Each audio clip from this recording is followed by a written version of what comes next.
Hey there, it is Dan. And Rob.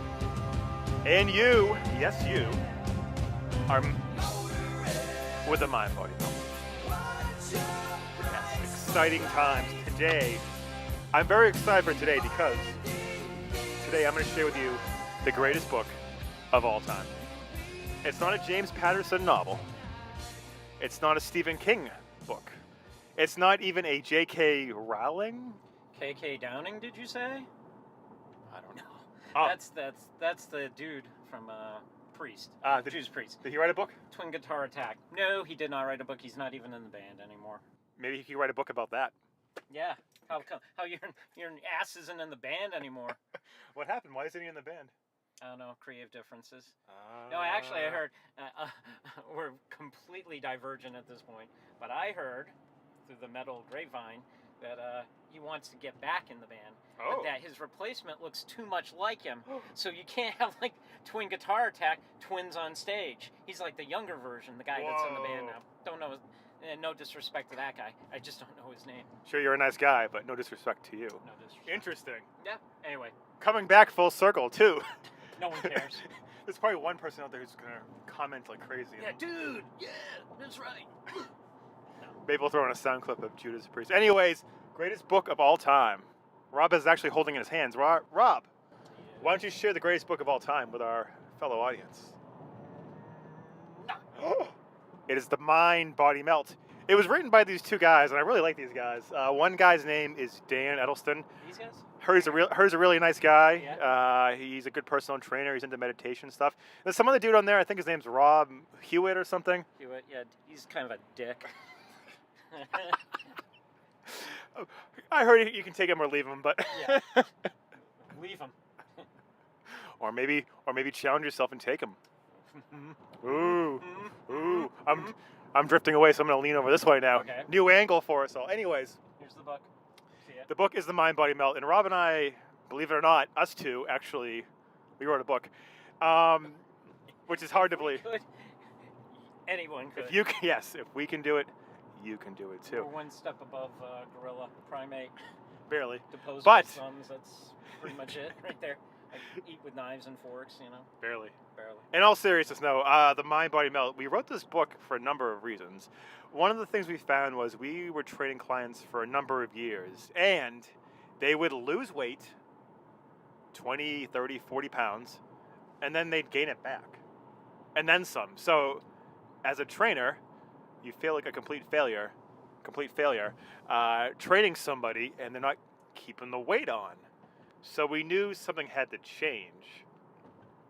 That's when Mm-hmm. inspiration struck. Struck. We will fix this camera at some point. Struck. Hold your horses. Hold up. It's like getting seasick just watching us. Ooh, now you have half my head.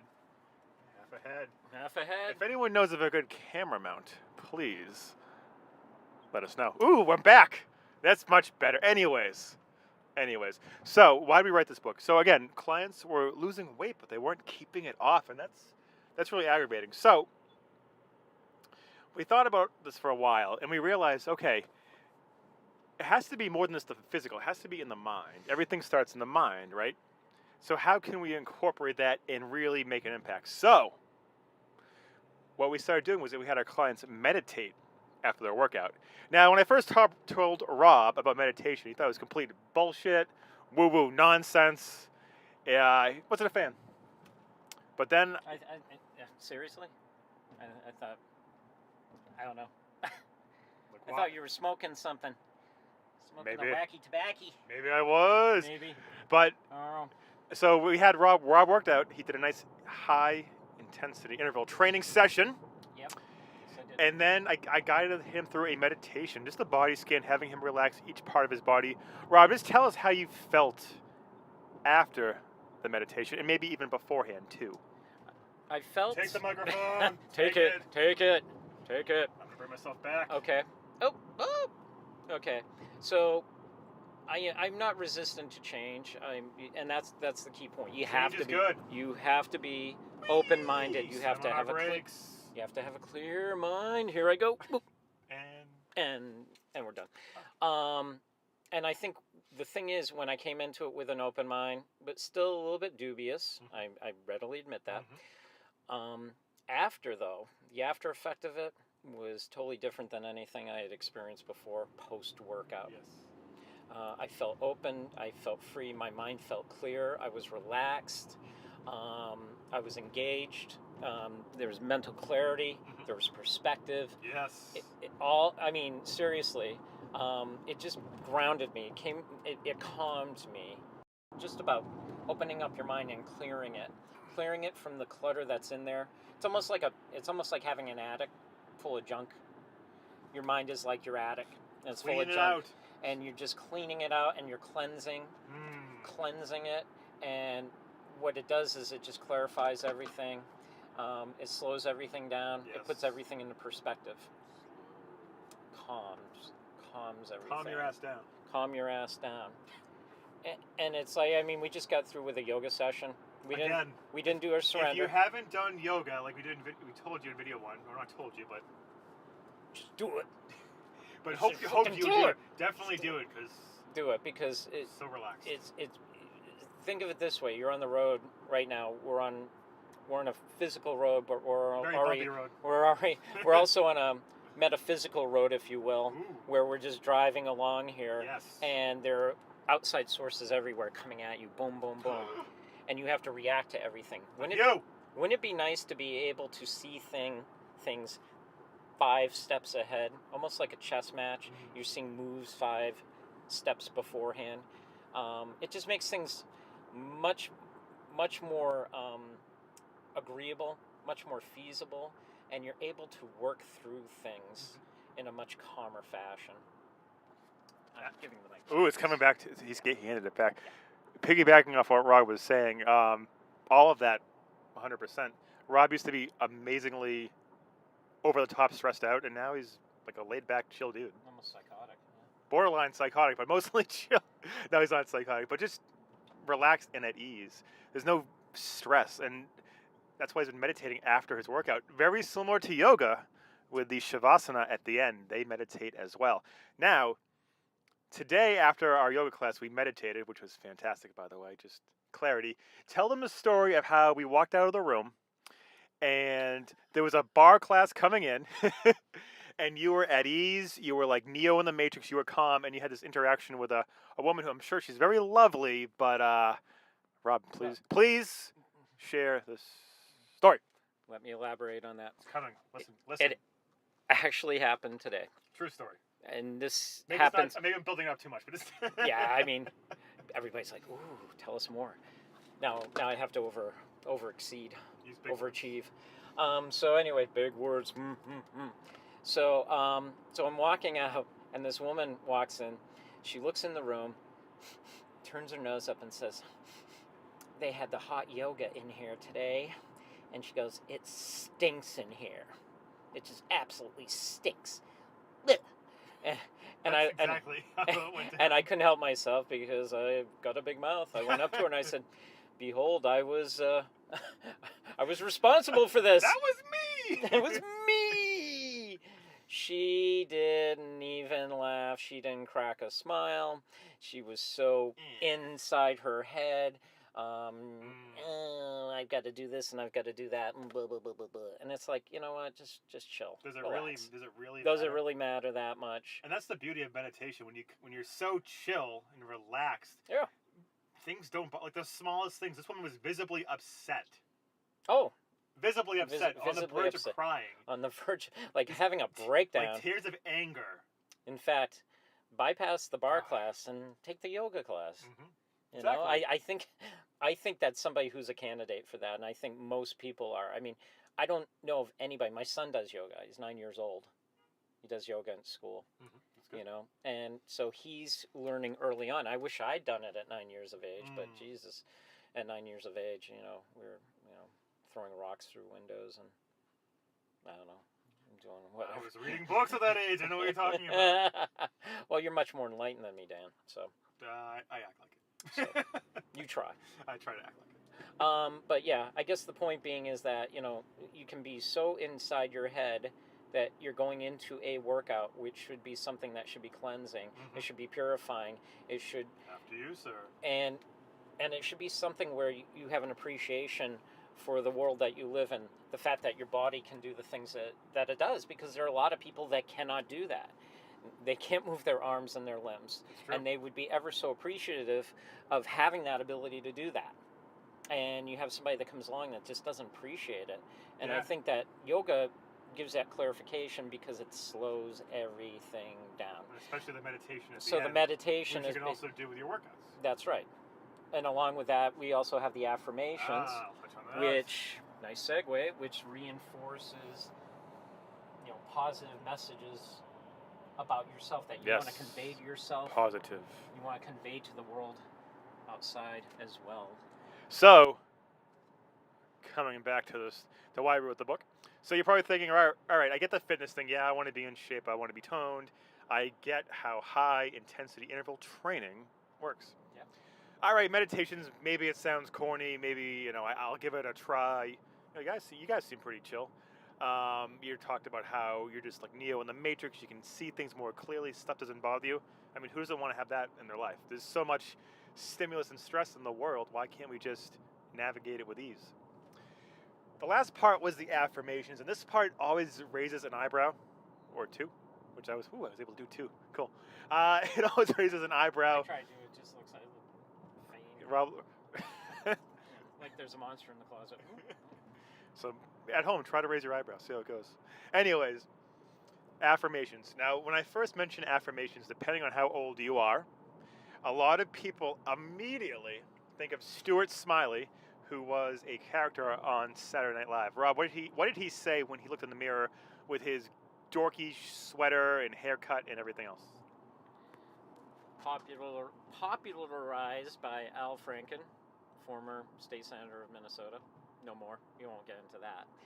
Those tawdry details, but anyway, I always have to bring up stuff. I can't just go right into it. You have to wait for I it. have to give you the byproduct or the rest of the story. Yes. So, but anyway, his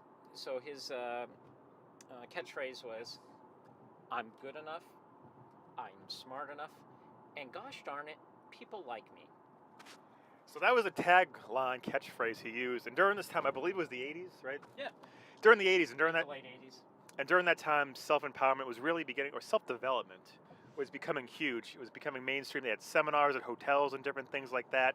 It was just really taking off. And they kind of caught on to that, and they did the affirmation thing.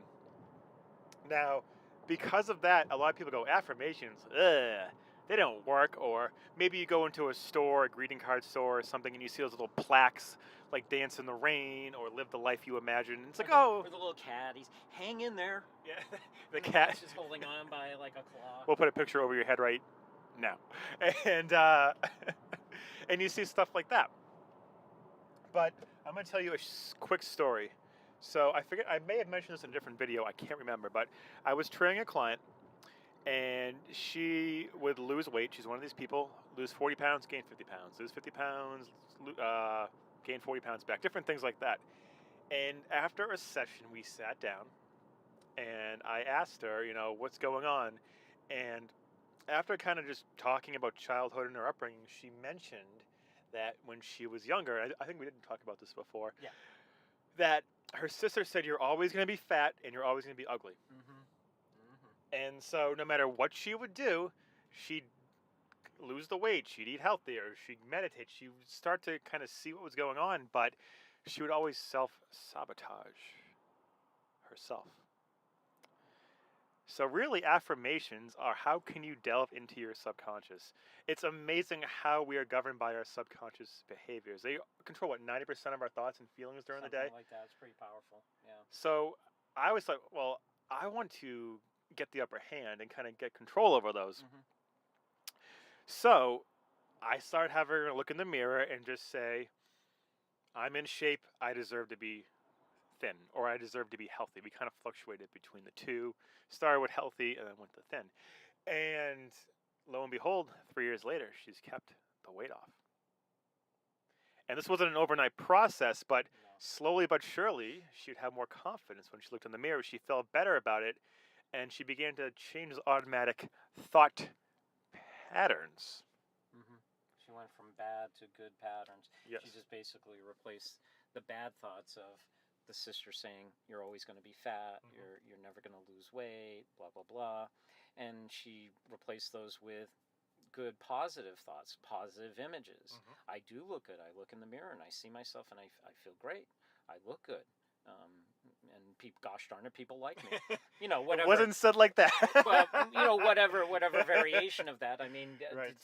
there is truth to that. I mean, there's humor. There's truth to every type of humor. So, and I think that's an inspirational story. Absolutely. But I think that by and large, most people don't. They never adhere to it because they never get to that point. You know, they go down that same path, or follow those same bad cycles, and just self-sabotage. Yes. This destructive behavior. Human beings are destructive. I'll grab this. He's gonna take it away. Take my it away. hand's getting Well, tired. well. I have the weight of the world on my shoulders here. Well, he's multitasking, right? But I think the thing is that most people are self-destructive. People, by and large, are not good to each other, as we've seen with world events. But from an individual basis, people aren't good to themselves. Yeah. And whether it is, you can keep it, but it's whether it is a fear of success or a fear of failure or just not feeling they deserve it, you know? And you hit on something too. I don't deserve it. I'm not good enough. I don't deserve this. Why would... And you know what? I have the same thoughts. I mean, I grew up in an environment where negativity. And it's almost like it's almost cult-like because you start to believe that. Your reality, your perceptions completely change. Now, everybody on the outside world is thinking one way, but your perspective is totally different. Your reality is different. So what's up is down, what's left is right. And yep, just like that. Oh, okay. Just like that, yeah. Left. That's up. Right, that's up. That's Cardinal directions. Good to know. good. Go ahead, continue. I do it enough to him, so I deserve it. I deserve this. Don't say that. Look in the mirror and say something better. Oh, you're so handsome. Look at you. He's a handsome man. Look at that face. Give a thumbs up if you think he's a handsome. And so, in closing, the Mind Body Melt. Rob showed them the book. We didn't write this book to make money at all, in all honesty. We wrote this book just because of our experiences, and we knew there's a formula out there that will help people lose weight, reduce stress, and feel better. And in this book, if you check it out, I'll put the link in the YouTube description below. In there you'll find high-intensity interval training workouts, a sample workout, why it works. You'll see a little sample nutrition plan, different ways to go about eating healthier. You'll learn how to meditate. You'll learn a letting go exercise. Let go of any kind of even subconscious things that you're holding on to and just navigate the world with ease. And you'll learn different kind of breathing techniques in there. You'll learn affirmations, an in-depth discussion of the power of affirmations and things you can actually start saying to yourself. And there's a 30-day action plan at the end. So you'll have 30 days to get yourself moving and embrace the mind, body, melt lifestyle. I like the head. It was up and down. That was nice. Seriously though, check it out. We put a lot of hard work in this. We were writing this book at Starbucks at 5:30 in the morning. Shout out to Portia, the barista, who was actually very high energy and very positive and supportive of all this. So thank you so much. You know who you are. And with that, we will wrap this up. So, from the Mind Body Melt. From the Mind Body Melt. Until next time.